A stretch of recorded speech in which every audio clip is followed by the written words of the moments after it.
So what's up mga kamani magnet? Naririto na naman tayo para sa isang pampaswerte pagdating naman sa ating mga tahanan, lalo na sa harapang pintuan. Mga dapat nating gawin upang ang ating mga tahanan ay swertihin. Una, kailangan niyong tatandaan na ang isang bahay ng maliwanag pagbukas pa lang ng pintuan ay nagpapakita ng isang positibong aura at positibong enerhiya. Malakas maghikayat ng positibong chi at papasok at dadaloy ang positibong chi sa loob ng tahanan kapag ang aura o maganda pagbukas pa lamang ng iyong pintuan ay maliwanag na. Kaya naman, iminumungkahi na maaari kang maglagay ng screen kung ang harapang pinto ay nakatutok direkta sa silid tanggapan o living room upang mahiwalay natin na ang mga kamalasan o negatibong enerhiya ay hindi direktang tatama sa mga taong nasa living room pagbukas pa lang nila. Hindi kasi natin alam kung ang bukas ng pintuan ay positibo na agad o negative ang papasok. Paano kung negative? Dapat may screen para masasagap o mahaharang ng screen ang negatibong enerhiya. Kung positibo naman ay tuloy-tuloy ang daloy nito sa loob ng tahanan kung maganda ang aura ng iyong bahay. Napakainam at napakahalaga ang maliwanag, malinis at maayos pagbukas pa lamang ng pintuan. Pangalawang dapat mong tatandaan, kailangan na bubuksan ang pintuan ng padireksyon na papasok. Ibig sabihin, madalas kasi kapag naglalagay tayo ng screen, palabas ang bukas nun, hindi ba? Dapat nung tatandaan na palaging papasok o paloob ang bukas ng pintuan, mapa-screen man yan o kung anong klaseng pintuan man yan. Kasi ang pabukas na pintuan papasok sa loob ay ibig sabihin ay pagpasok ng magandang enerhiya at pagpasok ng swerte. Hindi siya lalabas sa iyong tahanan. Ang palabas na direksyon kasi ay nakakapagpalito o pumupigil sa malayang pagpasok ng chi. Kaya kung gusto mong malaya ang pagpasok ng chi, ang chi kasi ay positibong enerhiya. Kung gusto mong malaya itong dadaloy sa iyong tahanan, mas mainam na papasok sa loob ng bahay ang mga pintuan. Pangatlong dapat mong tatandaan, pagdating sa inyong pintuan, hindi ito na nararapat na nakaharap sa direksyon na kinaroroonan ng silid palikuran o banyo. Alam mo ba kung bakit? Pagpasok mo sa pintuan at direktang nakatapat sa pintuan ng banyo, kamalasan po ang dala niyan.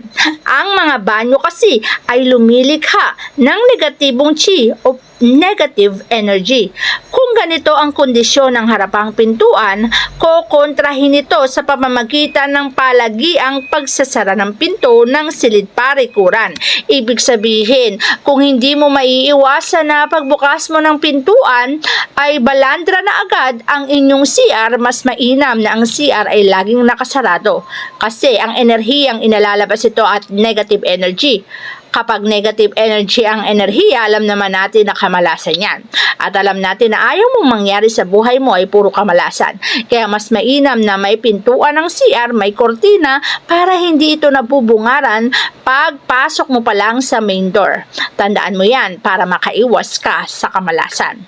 Pang-apat, hindi ito dapat nakaharap sa anumang bintana. Ibig sabihin, ang pintuan mo ay hindi dapat nakaharap sa anumang lagusan, katulad ng pintana. Bakit? Sapagkat kapag ito'y nakaharap sa isang bintana, maiiwasan mo ang pasok ng positibong enerhiya ay lalabas agad sa iyong tahanan. Ang pangit na magiging epekto nito kapag magkatapat ang harapang pintuan at bintana ay maaaring kontrahin sa pamamagitan ng harang na screen sa pagitan ng dalawang bukana. Kaya kapag nakontra ang positibong enerhiya, ang kasunod niyan ay matinding kamalasan. At ayaw natin ang matinding kamalasan na yan. Mas mabuting atin itong iiwasan. Kaya naman kung gusto mo itong maiwasan, huwag mong itatapat ang main door na pintuan sa anumang bintana o lagusan para maiwasan ang kamalasan. Panglima, upang makahatak ng positibong enerhiya sa harapang pintuan, kinakailangan pagbukas mo ay tanaw na ang 5 elemento. Ang elemento ng apoy, tubig, metal, kahoy o lupa. Anong ibig sabihin niyan? Pagbukas mo ng inyong pintuan, dapat tanaw mula sa harapang pintuan ang mga elementong ito. Isang paraan ito upang makahatak ng maraming swerte. Katulad na lamang ng apoy, nagre-replika ang kulay red ng fire element. Tubig naman ay kulay blue o kaya naman aquarium na tanaw mo pagbukas mo ng pintuan. Ang metal element ay alam naman natin kung ano yan. Dapat pagbukas mo ng pintuan ay matatanaw ang mga bagay na yan o 5 elemento para ang pasok ng positibong enerhiya ay maging magaang sa loob ng ating mga tahanan at magiging maganda rin ang ating kinabukasan. Pang-anim na dapat mong tatandaan, sa main door o harapang pintuan, itinuturing sa Feng Shui na pinakamasamang senaryo ang 3 magkakatapat na pintuan.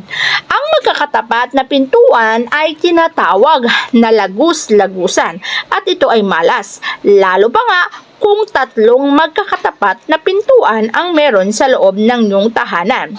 Itong pintuan na to ay tinatawag na isang tuwid na linya, lalo na kung kasama ang harapan at likurang pinto sa mga ito.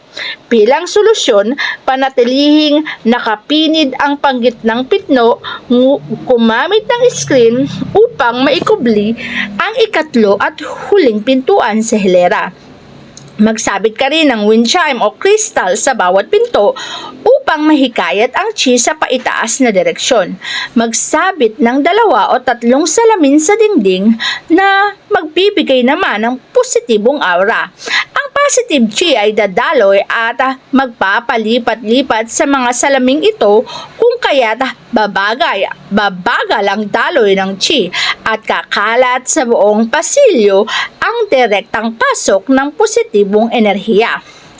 Pang-7, ang bahagi sa paligid ng harapang pinto ay hindi dapat tambakan ng kalat sa harapang pintuan. Kapag maraming kalat sa harapang pintuan, ang pagpasok ng positibong enerhiya o positive chi ay nahaharangan. Kaya tiniyakin mo lamang na ang harapang pintuan ay malinis, maayos at walang anumang balakid upang ang iyong buhay ay hindi maging mabagal ang daloy ng swerte sa iyong tahanan.